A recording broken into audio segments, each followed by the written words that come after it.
Hey everyone, this is Aaron Custerer here with this week's episode of Music Business Etiquette. I'd like to start off by saying thank you to you, the readers and viewers, for your dedication to the blog through sharing and liking and commenting. I really appreciate it. And so, this week's episode is dedicated to you. And so through your views, the number of views and comments and likes and things, I was able to narrow down 3 posts that have been the most popular since the start of the blog. And so I have my coffee, ready to rock and roll. Hang on. Okay, now we're ready to rock and roll. And so let's get to it. Here we go. Okay, we're going to do this countdown style. So it'll be from least popular of the 3 to the most popular of the 3. So number 3 is 5 things never to do on stage.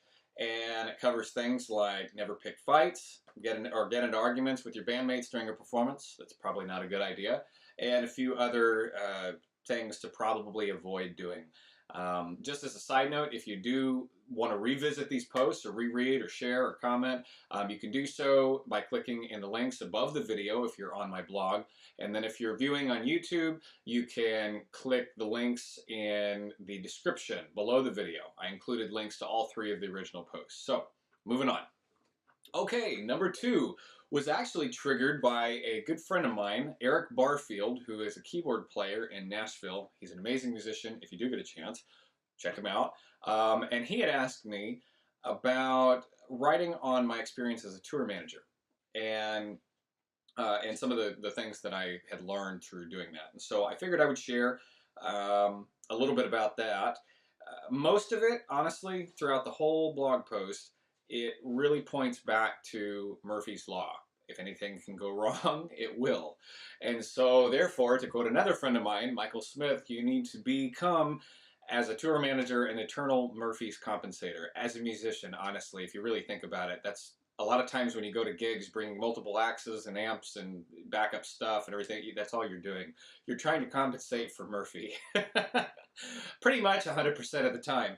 And so this post covers things like, double checking on the back line, knowing the power situation at the gig site, especially when you're on an international tour and you're on 220 or whatever, as opposed to 110 here in the U.S. or 120 here in the U.S.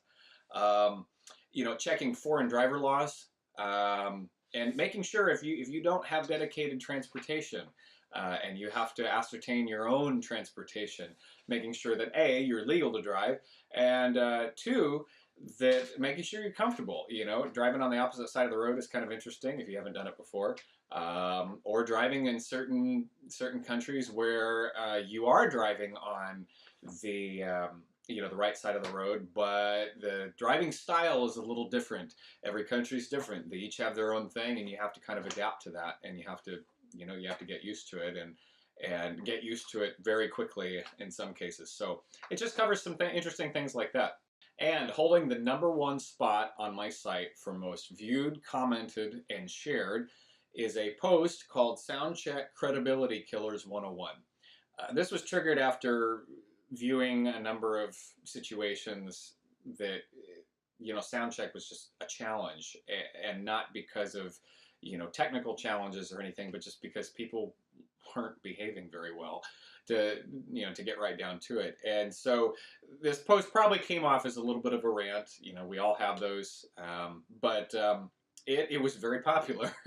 And it covered things like during sound check, the audio engineer is kind of the one running the show. And other things like sound check is not personal practice or warm-up time.